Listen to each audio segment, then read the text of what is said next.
Good afternoon, everybody, and welcome to another edition of Real Talks. I'm your host, David Steele. I hope everybody is going to have a fantastic weekend. Happy Friday to everybody. Um, it's going to be a big weekend at the box office. We have Super Mario still cleaning up at the box office. We have Guy Ritchie's The Covenant that's going to be released. And of course, we have the horror film Evil Dead Rises.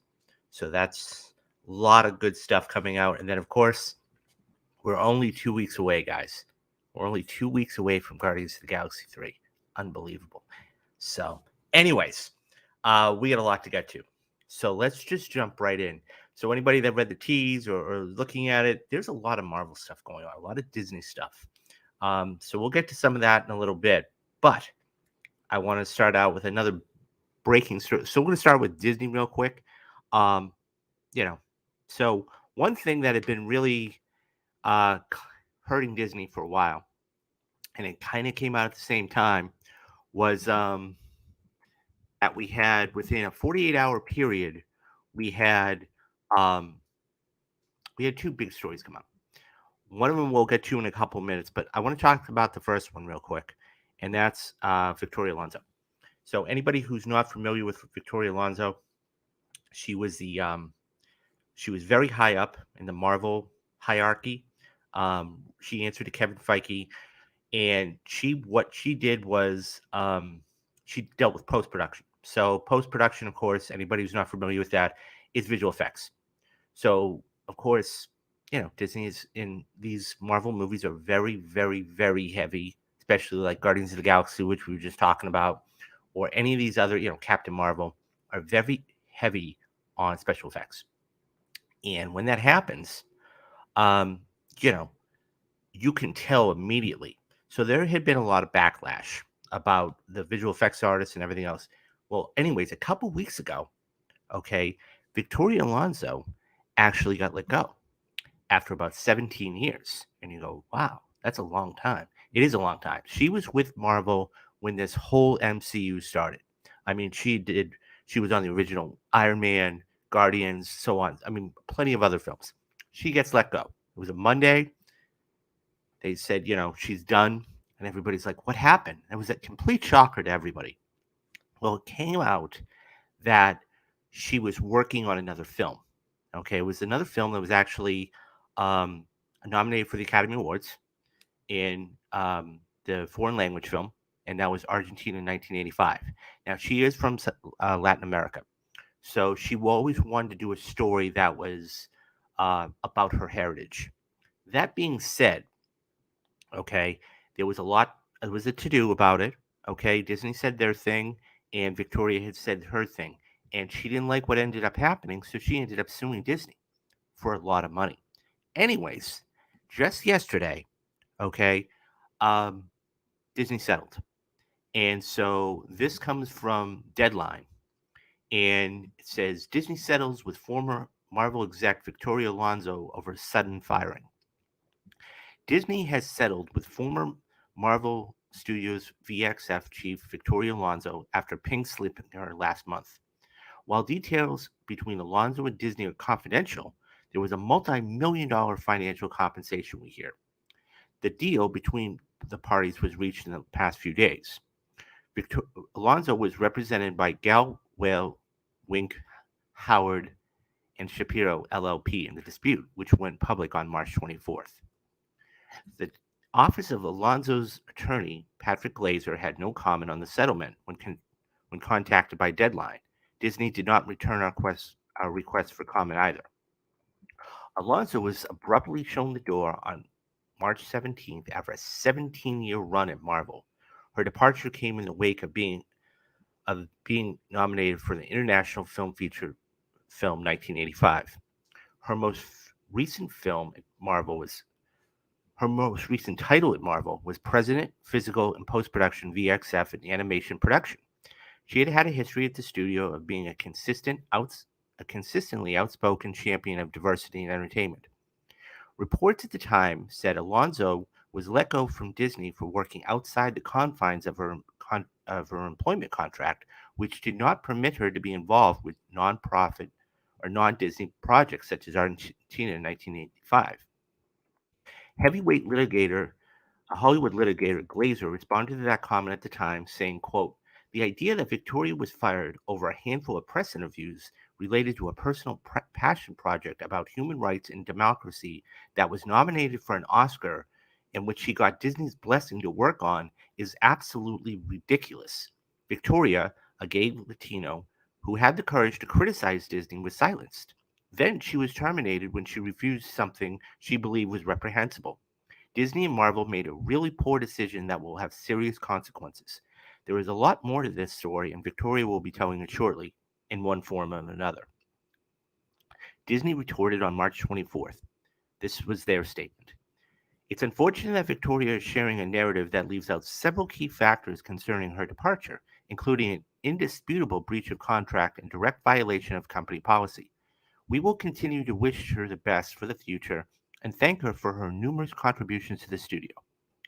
Alonso joined Marvel in 2006 as chief of visual effects and post production, was involved in the launch of 2008's Iron Man as a co producer, counting additional co credits on Iron Man 2, Thor, Captain America the First Avenger, before being elevated to EP on Avengers. And then she served as an EP on movies and Disney series, most recently as Ant-Man and the Wasp: Quantumania, Black Panther: Wakanda Forever, Thor: Love and Thunder, Doctor Strange and the Multiverse of Madness, in addition to TV fanfare, Loki, Miss Marvel, and the Guardians of the Galaxy Holiday Special. Okay, let's talk about this. So I believe that this is done for a couple of reasons. Okay. Now, by the way, number one, she was completely right. I'm just going to come out and say that outright. She was completely right in the situation. Disney was wrong. That all being said, I think that Disney is doing this for a couple of reasons. Number one, they still have the Jonathan Majors thing, which is we'll get to in a couple of minutes, which is getting worse and worse for Disney. Number two, you have a huge, huge film in Guardians Volume 3 coming out. Okay. And I think that they did not want this to be a distraction. Because don't forget, James Gunn is over at DC now. And the thing is that he did not want to have to be fielding questions about either, what it's like at DC, working at DC, or the Victoria Alonso, because he did work. They did work in tandem together. It was the right thing to do for Disney to settle. They were completely wrong here. And I feel like she won. So there's a couple questions to be asked here. Number one, what happens now, right?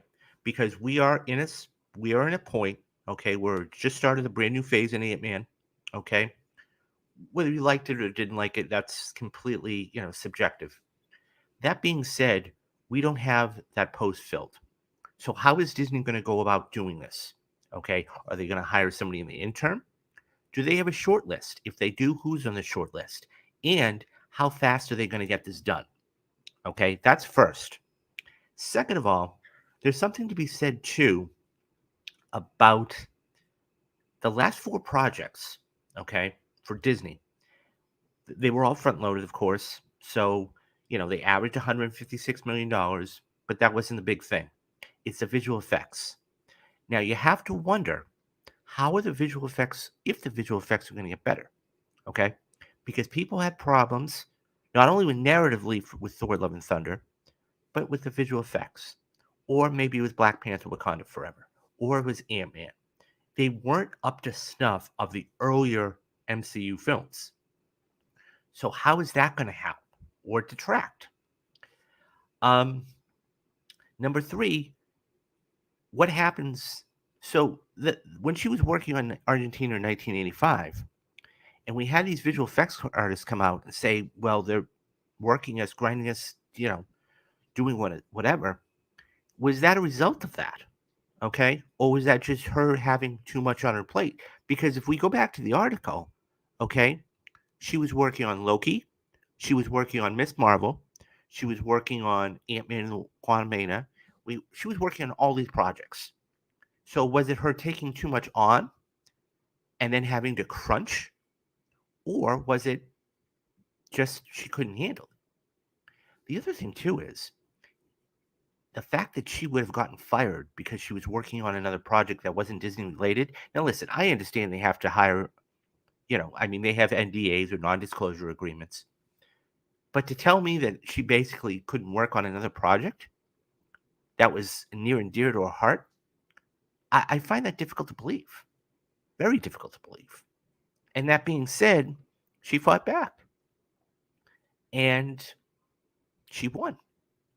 And Disney is now, you know, they have to pay up. And I mean, we can always we'll talk about this in a couple minutes, but don't forget about the Scarlett Johansson case. Okay? Um Bob Chapek basically raked her into the coals and it was character assassination and for breach of contract and everything else. And they ended up having to settle with Scarlett Johansson too. So this is, and the final thing I'll say is this: where does she go from here? She's going to take a 6 month, 8 month sabbatical. We all know that. But there's a little project, opening a little opening up thing opening up in DC, and it's the DCU. Plus, she's worked with James Gunn before. I wouldn't be shocked or surprised in 6, 8 months' time if we're hearing about even sooner than that, because she doesn't want to rest on her laurels. Okay, she's going to get a lot of money from Disney. We know that. Her tax bracket's going to go up. But I wouldn't be shocked if she went over to Warner Brothers. I'm just saying it's a possibility. It's kind of like, I mean, I'm a baseball fan, so put it to you like this. I'm a big Boston Red Sox fan. It's kind of like, a player going from Boston Red Sox to the New York Yankees. It's the dreaded, traitor, type, not traitor, but the dreaded team, or as somebody called it once, the evil empire. But I mean, the point is that she's made her bones at Disney. James Gunn could absolutely help her, get this thing up and running. And they're just starting. Can you imagine in a couple years, in 2025, if you're sitting in the theater and if you see Victoria Alonso's name come up in the credits? That would be a huge, huge get. So, a lot of questions to be asked. But yeah, I think this was the right thing for Disney to do because they did not want this to basically overshadow Guardians 3 because this is coming out in 2 weeks, like I said, and it's going to make a lot of money. And James Gunn does not want to have to be fielding questions about this. So, because he has worked with her before. So, I would, like I said, don't be shocked in 6 months' time. Maybe the end of the summer. Who knows? Anyways, I think that's a fascinating thing. And good for her. Good for her. She fought back and she won. And that just shows you something. So, anyways, what do you guys think? How much do you think Disney gave her? I mean, obviously we'll never know, but how much, they said quote multi-million-dollar settlement. So how much do you think they gave Victoria Alonso? Was it a good amount of money? Do you think she was right? Do you think Disney was right? Leave your thoughts down in the comments and I'll get back to everybody. Okay. So we go from one Disney story to the other one. Okay. So as we know, Jonathan Majors, right around the same time, was arrested. He had charges allegedly of assault and battery and a couple of other things. So Jonathan Majors is now, there's another update about this. And it's not looking good for this guy. And I will, yesterday I came out and did a story about this. And I still believe this. We have to reserve our judgment. We have to wait until all the evidence is presented. We have to wait until what is going to happen is going to happen. Okay. Social media, there are a lot of things swirling around this. Okay. First and foremost, we have social media.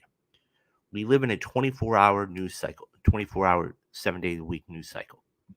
And that being said, anything that is breaking, everybody wants the first scoop at it.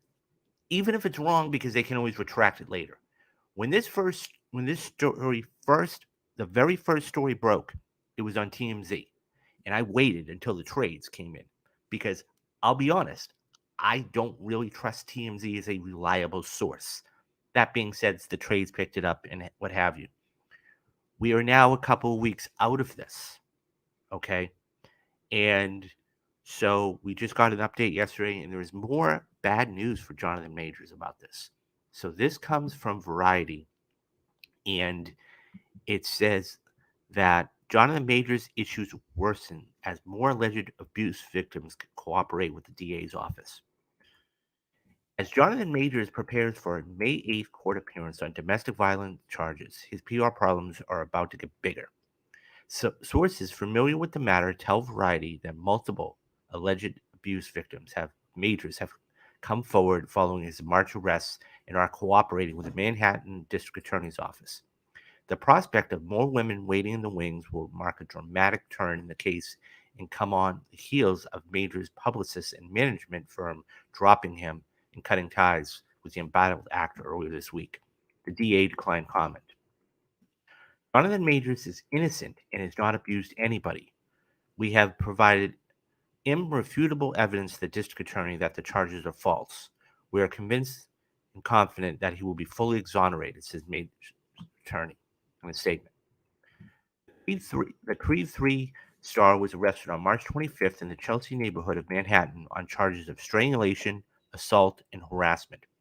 At the time, an NYPD spokesperson said in a statement that a 30-year-old woman told police she had been assaulted by Majors, 33, and that she, quote, sustained minor injuries to her head and neck and was removed to an area hospital in stable condition, end quote. But Major's lawyer mounted an immediate and aggressive response, insisting that the actor, quote, is probably the victim of an altercation with a woman he knows, end quote, and suggests that the woman was having a, quote, emotional crisis, end quote. A source familiar with the chronological events says the attorney released a statement while he was still behind bars.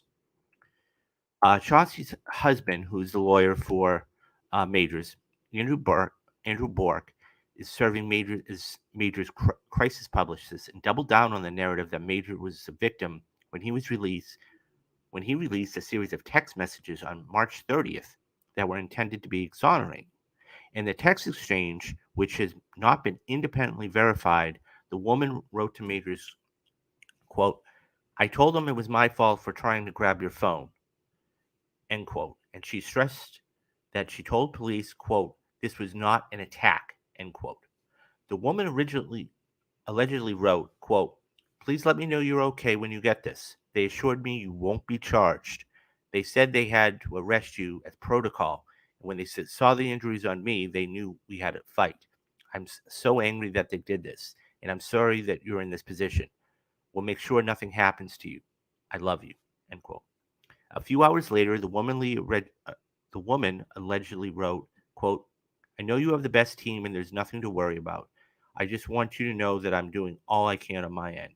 I also will I also said to tell the judge that the origin of the 911 call was for me collapsing and passing out, and you're worried as my partner due to the communication prior, end quote. But for many who were in the business, the text messages had the opposite effect, raising more questions than they answers, namely why the woman had lost consciousness. It's like a really bad Lifetime movie. Basically, it, it basically looked like the text messages of an textbook abused woman, said one person who was working Majors on an upcoming project.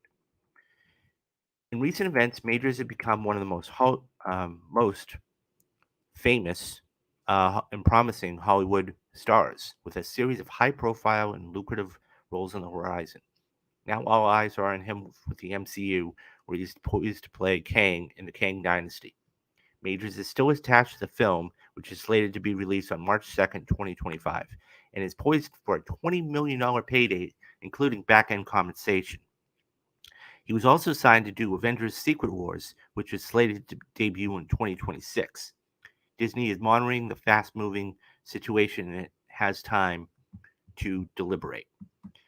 The megastar, the mega-budget tentpole Avengers Kang Dynasty movie is scheduled to begin production in the spring of next year. Disney is already deep in business with majors, given that this specialty label Searchlight acquired the actor's critically lauded magazine Dreams, in which he played a troubled bodybuilder at the Sundance Film Festival, which was prepared to mount a robust Best Actors Award campaign later this year when it's released on November 8th. Majors also shot the second season of Disney Plus Loki, which is expected to launch on the streaming platform mid of 2023. I'm not gonna finish the article because it's too much. It's too long. But what I will say is this: let's talk about this real quick.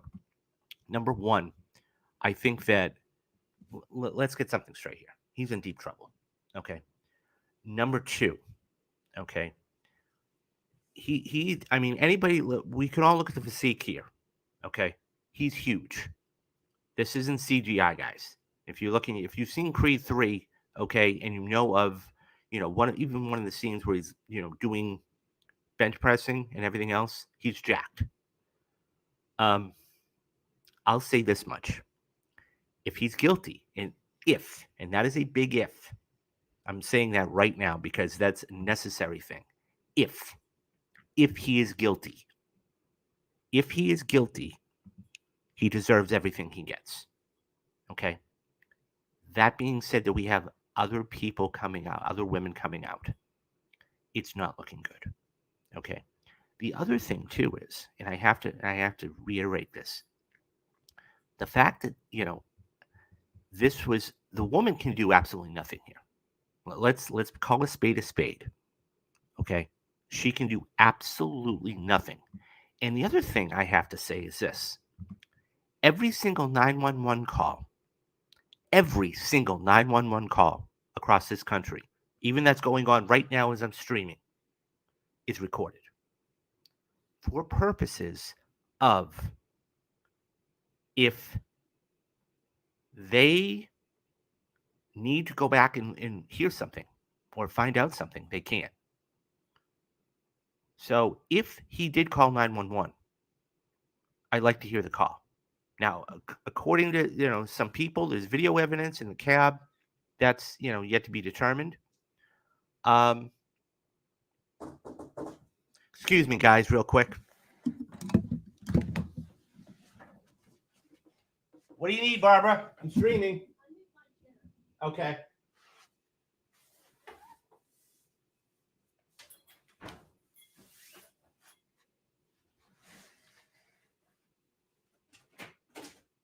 Okay.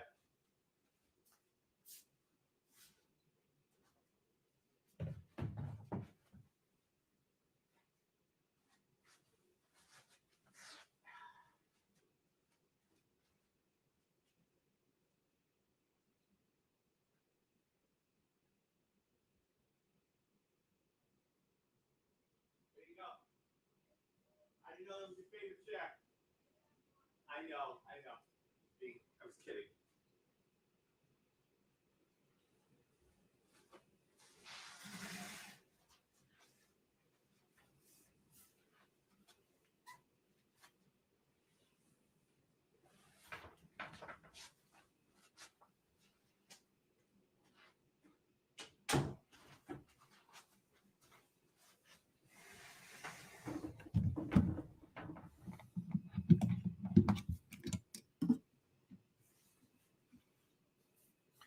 Okay.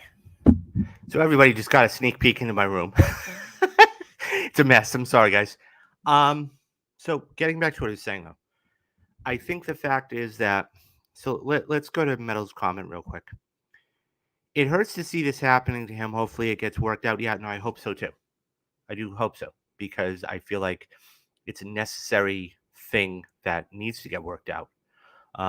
So let's go back and recap real quick. Number one, if they have a 911 call, I think they need to come out and play it. Okay, they need to play the phone call, plain and simple. Okay, I think they need to play the phone call and they need to tell us what's going on. Number two, okay, the fact is that the more women that come out and say something, I mean, look, I was just watching Spotlight last night. Okay, the 2015 Best Picture winner, and it's a completely different thing. What I'm going to get at is this: the more people that came out, the harder and harder it was to deny.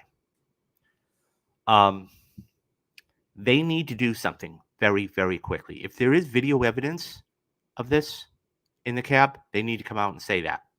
Okay, they can't just, you know, say, "Oh, well, we have video evidence," and then don't show anything. Okay, you have the 911 call. Let's see what it says. Now we're definitely gonna get this in that hearing. I believe it was May 8th. Yeah, May 8th. So we're only gonna have to wait a couple more weeks. So I hope, to your point, Metal, I hope this works out. I really do. But there's another question here. So it's said in the piece that Disney was he was still attached to Kang Dynasty and Secret Wars. What happens if on May 8th he's held without bond? Because my guess is right now is ROR, or in his own recognizance, released on his own recognizance. You haven't heard a peep from Majors because this team is basically saying, look, we need to do damage control right now. What happens? How fast is it? He's supposed to be in about half of the episodes of Loki. Where do they go? They've always had stars, okay, that have had problems, okay, but they've been minor problems, or they've been minor stars. So they can say, okay, you don't need to be in the next movie then. They can't do that with him. He is the big bad, right? I mean, that shot on the right there is of Kang. He is supposed to be the big bad of Phase 5 and Phase 6. What do you do? How fast do you recast? They're in a real problem right now. And you got to look at it like this, too. Think about this. What happens moving forward? Right? What happens if this happens? What happens if this happens? What happens if another star comes out? Okay. And this happens to another. I'm not saying to those allegations. I'm talking about if another star comes out and says something on social media that's not so good. You know, there's a lot of questions to be answered here. To your point, Metal, I hope that put this back up. I hope it's sad to hurt. It hurts to see this happening. I hope it gets worked out, and I do too. I do too, because it does have to get worked out. And the longer that this goes on, the longer there's going to be questions about it. And when do you put Loki season 2 out? That's another whole thing. Anyways, guys, what do you think about this? What would you do if you're Kevin Feige and Marvel? What would you do if you're Disney and Bob Iger? Let me know your thoughts down in the comments, and I'll get back to everybody. Okay, so we move from Disney and feature films to streaming. So Netflix has been in the news for the past, I don't know, 48, 72 hours because they just had an earnings call and they just talked about when their password sharing is going to start and different price points and everything else. So what ends up happening is Netflix is still in that position where if you go on Netflix, there's a lot of content on there, and it's a lot of licensed content. And I just did a story the other day about how Warner Brothers and Paramount are fighting over the streaming rights of South Park. So let's talk about Netflix, because Netflix was, and I say was because I don't think they are anymore, was the leader for streaming for about 20 years. When you had other players start to come in, okay, like a Apple, like an Amazon, like a, Paramount Plus, like a Disney Plus, all this, people started to go away and they started to go to all these other streaming services. Well, there is an article out on the Wrap, and it's a Wrap.pro, okay, that talks about their licensings. So This is on according to the Wrap, okay? And it says Netflix remains dependent on licensed shows like Breaking Bad, okay? Despite Netflix's considerable investment in creating original content, a majority of most of its popular shows remain licensed from outside networks. Between the last quarter of 2021 and the first quarter of 2023, original shows shares of Netflix catalog grew from 51% to 61%. During the same period, the demand shares of original content among the top 25 shows on the platform decreased by 25% in the first quarter of 2023, the lowest it has been in recent years, according to Parrot Analytics data, which takes into account consumer resources, streaming, downloads, social media, and among other engagement. Of the top 25 most popular shows on the platform in the first quarter, only 7 were Netflix originals. That's fascinating. Okay. So, for context, 23 of the top 25 series available on HBO Max were HBO Max or Max originals. Several of the Netflix popular originals on that list are not owned in-house by the streamer or the start of or did not start on Netflix, like You, Cobra Kai, and Lucifer, and could revert back to the original owner, leaving a hole in Netflix's library. When looking at the overall demand for Netflix's licensed content, which makes up about half of the total demand of the catalog in the first quarter of 2023, it shows that the premiered on the CW had the highest stake at 11.4.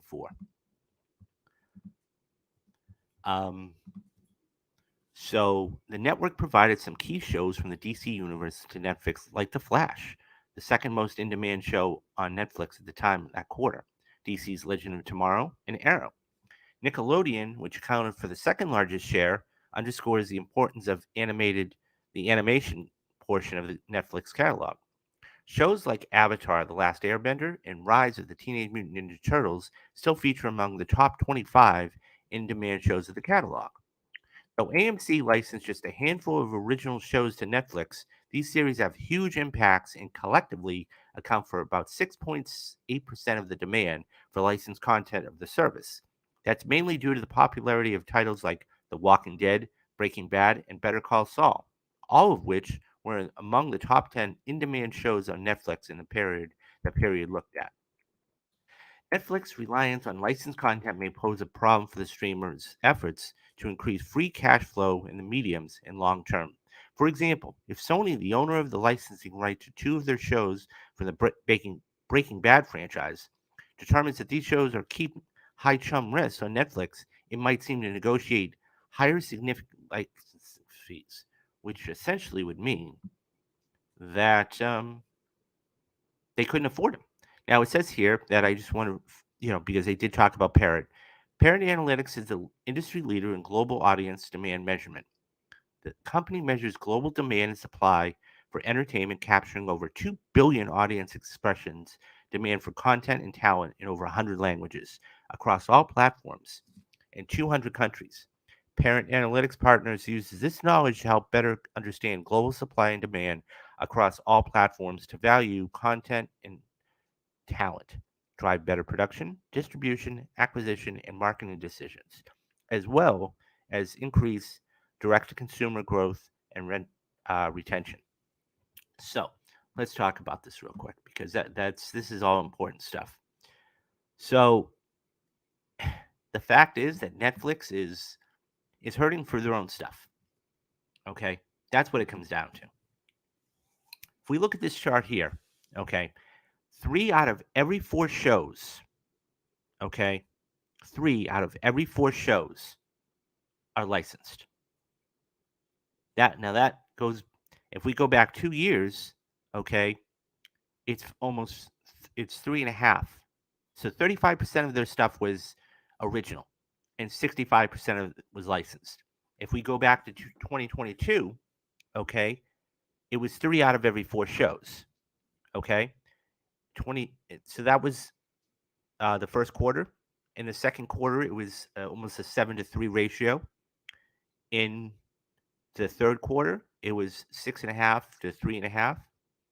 In Q4 of last year, okay, it was 3-1, and now it's still in a 3-1 thing. Now, this chart here will show you exactly which networks they get their stuff from. So, for example, okay, you have everybody else, which makes 6 out of 10. Okay, so as it explained, 3 of the major shows on the platform are from CW. Okay, Arrow, Legends of Tomorrow, and something else. They have Netflix, or I'm sorry, they have Nickelodeon, which makes up their kids and animation portion.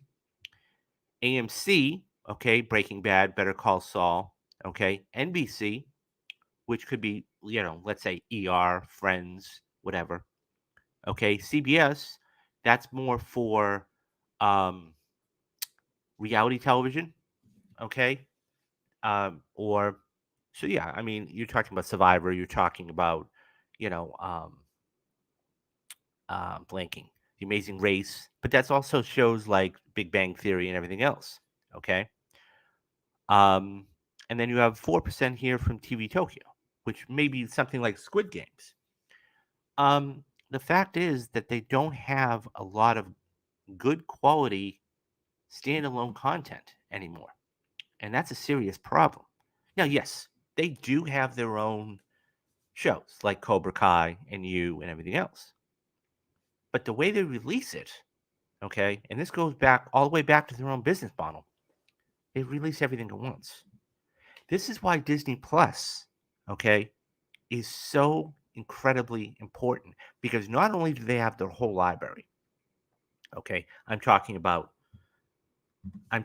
Star Wars. I'm talking about Marvel. I'm talking about, National Geographic stuff. I'm talking about all their Disney classics. Okay.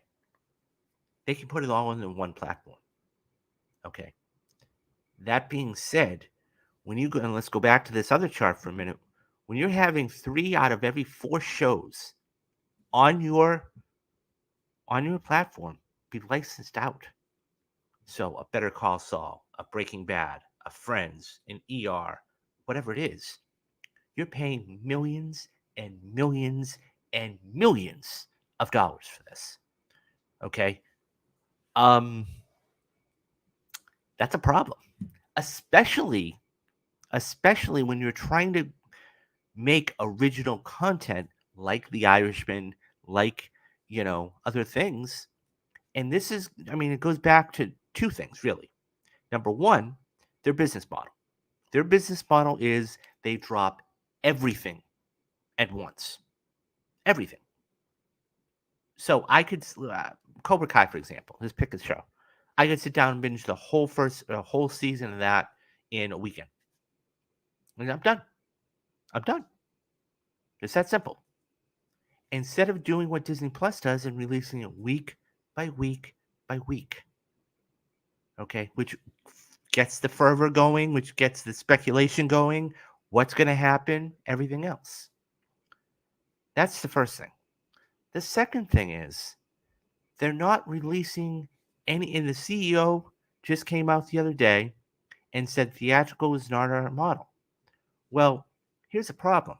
When you have a movie like Glass Onion, okay, and it makes $16 million in 1 week, and the whole premise is that we want to get subscribers and they don't get subscribers, look, you've lost money.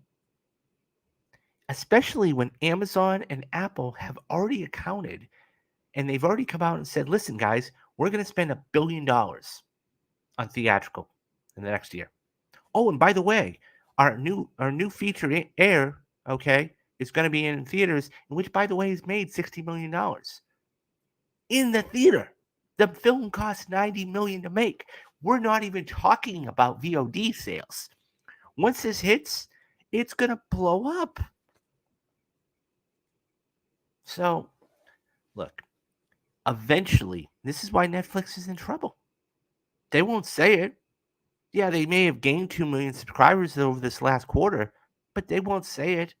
Behind closed doors, they've got to be hurting. I mean, when you're laying off people and everything else, cutbacks, I have no sympathy. when you have 6 out of every 10 shows, okay, you know, like when you have 40% of your content made up by other people, and then you go out and get it, of course they're going to charge a premium, especially if it's a good show, like a Breaking Bad, for example, or a Better Call Saul, or an older thing like Friends or ER. If NBC ever wanted to get Friends back, and I don't know if it's on Peacock or not now, but if they ever wanted to, they're in serious trouble. Serious trouble. So Netflix has to figure out what they want to do. Okay? Do they I know what the CEO said, but do they keep their stuff in longer? Do they put some of the original content that they have in theaters? For example, I don't know, the next season of whatever their major, you know, I don't know. Well, I'm just going to pick a show. I don't know if this is over or not, but let's say the Queen's Gambit. Let's say, okay, let's say 2 nights only or a weekend. Call it Friday, Saturday, Sunday. They go to AMC and Regal, say, look, we want to put our stuff in theaters for a weekend, just one weekend, okay, or 1 week. Call 1 week, and then do that. That way, they're able to make more money. Now, it's a television show. I understand that, but you're not. The only way Netflix makes money is by subscribers and ad revenue. That's it. That's it. So, and most people do not want to deal with commercials because they're watching television already and there's too many commercials on TV as it is. Okay? You have a movie like, I don't know, let's say Empire Strikes Back, which, by the way, we're going to be doing for May, our perfect movie for May. That'll be coming out May 4th. But, and I did this once, just as for fun. Okay? I took the film, which I own, okay, or watched on streaming.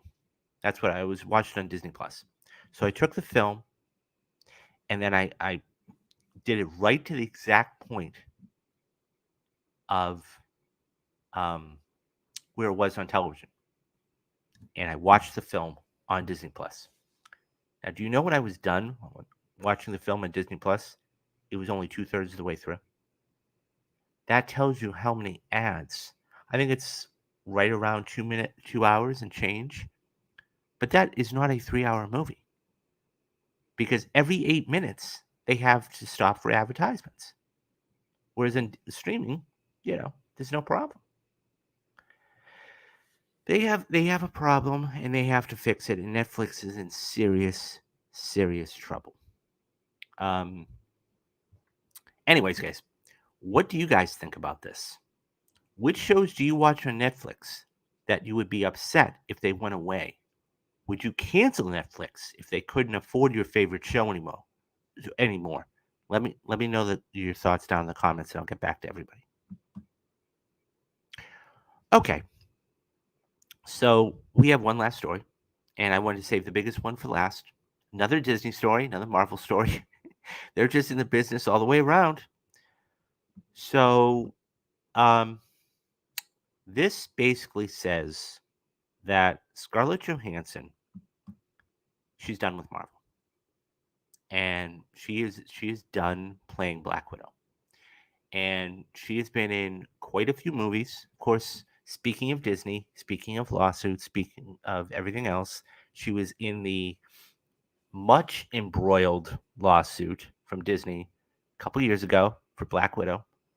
And by the way, she won that lawsuit as she should have, and she deserved it. And Bob Chapek tried to pull a fast one on her, and that was that. Nonetheless, we waited way too long to see a Black Widow movie. We did. And that was a fact. It should have come much, much sooner than it did. That being said, she's done with Disney. She's done with Disney. She's done with Marvel. And she's done with the whole shebang. So this comes from the Hollywood Reporter. And She says that she's done with Marvel films, and there was not Gwyneth Paltrow, however, does not rule out a return, which, of course, she has not been in a Marvel film since um, really Endgame. At the Endgame was the last film that she was really in. So here's what it says: this. The time of starring in Marvel films has come to an end for Scarlett Johansson. During an interview with Gwyneth Paltrow on the Goop podcast, the two actresses reflected on their time starring in Marvel films and shared whether they'd return to the MCU in the future. Paltrow starred in the 2008 Iron Man as Pepper Potts and went on to reprise her role in the Iron Man sequels and Avengers films, while Johansson debuted in Black Widow in Iron Man 2, later on starring in the Avengers film as well as the 2021 Black Widow. Doing Avengers was so much fun. I was like 26 years old. I was single.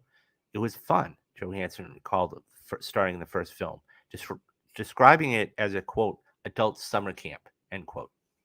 Paltrow shared the same sentiments, calling it, quote, fun to be in something that resonated so deeply with people culturally, end quote. However, when Paltrow asked whether Johansson was done with Marvel, the actress confirmed the, quote, chapter, end quote, has come to an end. I'm done, she says. Chapter is over. I kind of did all that I wanted to do. Also, coming back and playing a character again and again like that over a decade of time is such a unique experience. When Paltrow credited Marvel Studios president Kevin Feige for being, quote, good at all that, end quote, Johansson agreed.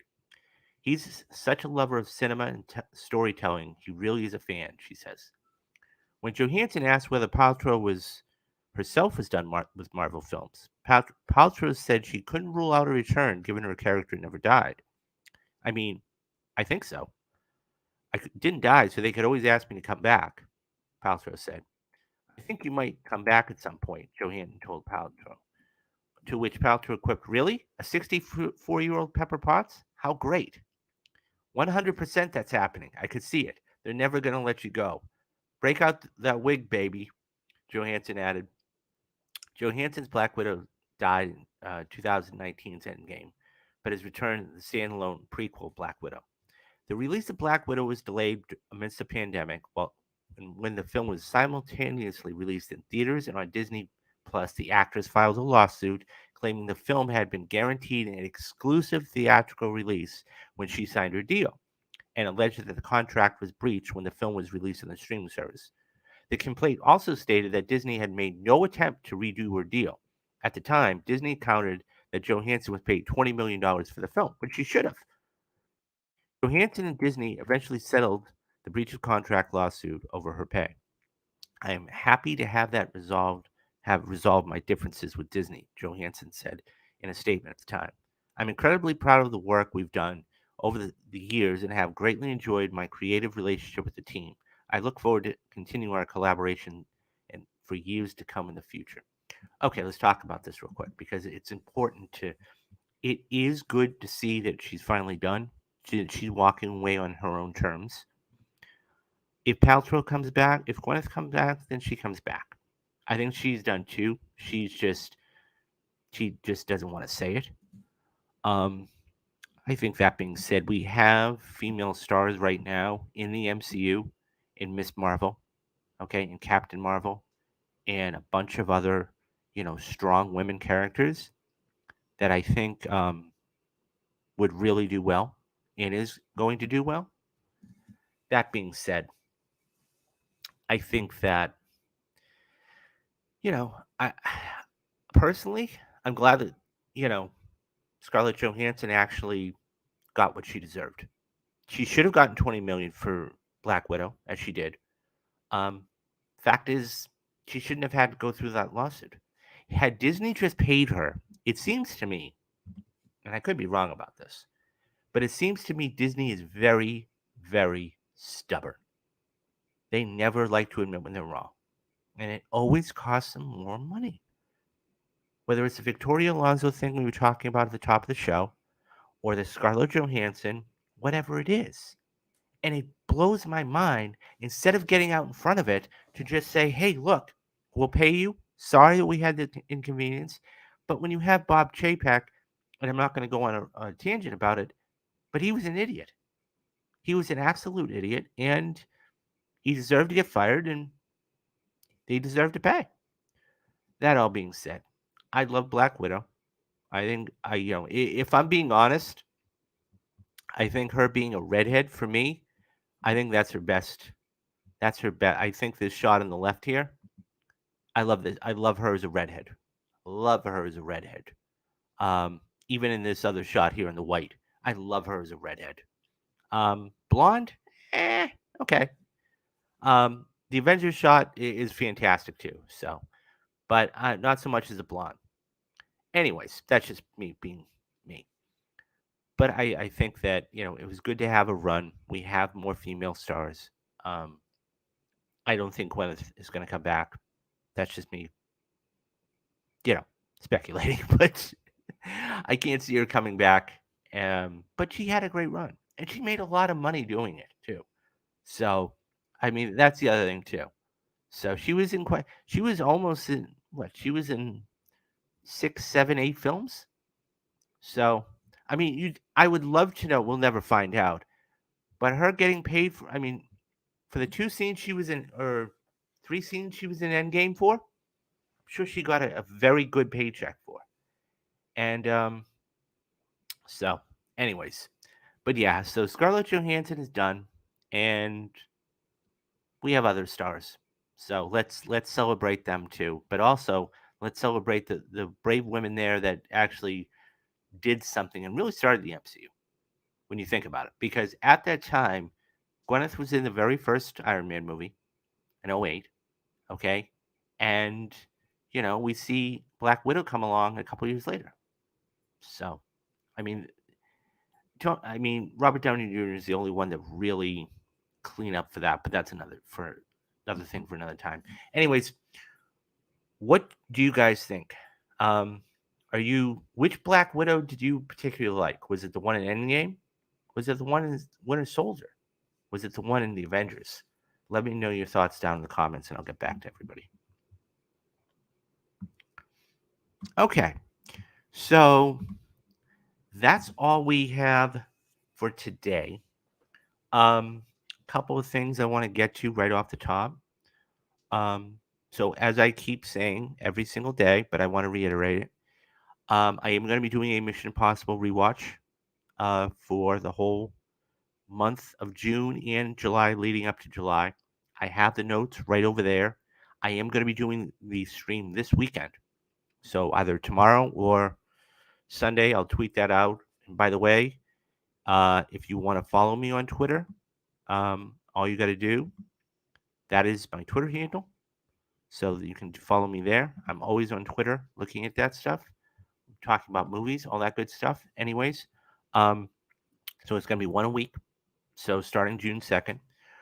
Next week, we have a huge week. We have not only the shows, but there's 2 big movies coming out. One of them is, well, I won't say coming out. One is going to be the 5-year anniversary of Avengers Infinity War. Okay. I can't believe that's turning 5 already. And then, okay, we will be having a 40th anniversary of Return of the Jedi, which is going to be in theaters, which I am going to go see, and I am going to do a video on. So stay tuned for that. If you guys want to actually support me, head on over to patreon.com. There's 2 different levels there. One is $5, and that you'll be able to get Mob Mondays, and the other one is $10, and you'll be able to get Rewatch Wednesdays. There will be monthly videos that only is going to be seen on Patreon, and you can't find anywhere else. If you want to do something just a little bit less, hit that join button where you see it, and it's $2.99 a month, and that will help me out greatly. And that's it. So I think that's it. And so that being said, so everybody have a great weekend and do the 3 things you need to do. Be safe, be careful, and have a great weekend. And I will see you guys back here on Monday. So I'm David Steele, and you've been watching Real Talks. Bye-bye, guys.